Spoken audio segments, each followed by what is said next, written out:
So today I wanted to talk about why I decided not to have children. And for me, it was a very deliberate decision.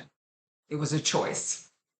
And when I was in my early 20s, I thought I want at least a child. I'd like to have at least a child, probably not more than one child. And then as time went by, I thought, no, I don't think I do. And I think a lot in my decision. I can be a very cerebral person. I think everything through, right? And this is a good thing to think all the way through, in my opinion. Having kids is a good decision to think all the way through because it's not just about you. You're literally bringing a whole other life into the world. And so for me, the gravity of that was something that I really contemplated a lot. And the more that I thought about it, the more that I thought, I don't think that I'll be able to do that well. And part of that is born out of what my upbringing was like, how I was raised. And what I mean by that was we were essentially neglected. Neglected, not in that we were dirty and unfed, and not like that, but very little supervision from very young ages. I have a sister who's 2 years older, and we were kind of on our own a lot. And I remember, one of my earliest memories, I started kindergarten when I was like 4 years old and walking to school. We were already walking to school by ourselves at that age. And in kindergarten, I'm sure it's the same way now, but the kindergartners would get out earlier than the older students. So my sister was a little bit older, so she had a longer day, I remember. And so when I would get out of school early, I remember there was a little girl who was in my class, and I would walk home with her the long way so that I could walk part of the way with somebody. And then I'd have to walk this much, much longer way by myself, which that's kind of children's logic. I just thought, well, at least part of the time I'll get to walk with somebody. And then when I got home, we were latchkey kids. I remember I had the key around my neck. I had the key to our apartment, and I would let myself in the apartment, at like 4 years old, 5 years old. And I look at 4 and 5 year olds now and I just think, wow, wow. And they're babies, 4 and 5 year olds. There was a lady who lived next door, but she was really nice, like an older lady, like a grandmother. And we would go over there after school, or I would go over there after school, after maybe putting my stuff in our apartment, whatever it was that I took to school, my lunchbox. And she would babysit me until my mom got home. But I think that experience has very much shaped my decision not to have kids because I just felt like, again, the gravity of it, I just didn't think that I would be able to do it well. I know that it requires a lot of patience. I know that it requires basically all of your time to devote to this other little person, that you're pouring all the good things that you know into this little person. And that requires a tremendous amount of selflessness, and it requires a tremendous amount of kindness and patience and all of these things. And I just didn't feel like all of those things were on the table for me, particularly not that patience. And so I remember at the time, my husband and saying to him at first that I wanted to have one child, and then I was like, I don't think I want to have any children.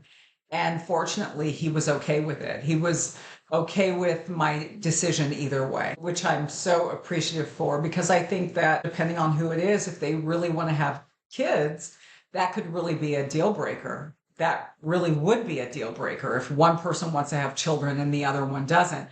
Or if they stay together, there's going to be that resentment there, right? For the one who wanted to have kids is going to resent the one who didn't. And so I'm glad that that wasn't my situation. And so I chose not to have kids because I just thought it's so important. And I think for lots of us, if you get together with somebody and then you eventually get married, then naturally the next step, the next thing that we're kind of taught is that you're going to have kids. And I think for some people, that next step, very little thought goes into it. And, they start having children. And my observation is that people start having kids and they haven't dealt with their own issues. And if you don't deal with your own issues, it's most certainly going to come up with those children, right? And those children are going to have to take those things on. And I knew that about myself. I thought, I don't want to do that to somebody. I don't want to mess up another human being who is looking to me for all the answers, who's looking to me for all the love, who's looking to me for all the guidance. And I don't have all the answers to those things for myself. And while I understand that nobody's ever going to know, everything, and nobody's ever going to get everything perfect, I do understand that. But I really think that for me, I just wouldn't have done it well. And my husband says to me, "Oh, I don't believe that. I think you would have been a great mother." And my best friend says that also. She's like, "The best parenting advice that I've ever gotten is from you, and you don't have any kids." And it's easier to be on this side of it when it's not your kid that you're talking about. I have some perspective. And she certainly has talked to me about her kids a lot, and just as she was raising her children. But that being said, I don't agree with either of them. I don't think that I would have been a great mother. And so I'm glad that I don't have kids. There's not a day that goes by that I'm like, oh, wish I would have had kids. I don't regret it at all. It's like the best decision for me. And again, fortunately for me, my husband shares that sentiment. And we travel a fair amount. And whenever we're traveling and I see parents with their kid and they've got the stroller and the backpack and the, thinkies and they got all the stuff and they're traveling and lugging everything through the airport. And there is not a time that goes by where I don't think, oh God, I'm so glad that's not me. I do think that. And I admire the people who are doing it, and I really admire the people who are doing it well. But I think it's a hard job, the hardest job there is. And there's no test for it. There's no requirement to be able to do it. And so many people do it without very much thought given to it. And for me, it was the opposite. I thought about it a lot.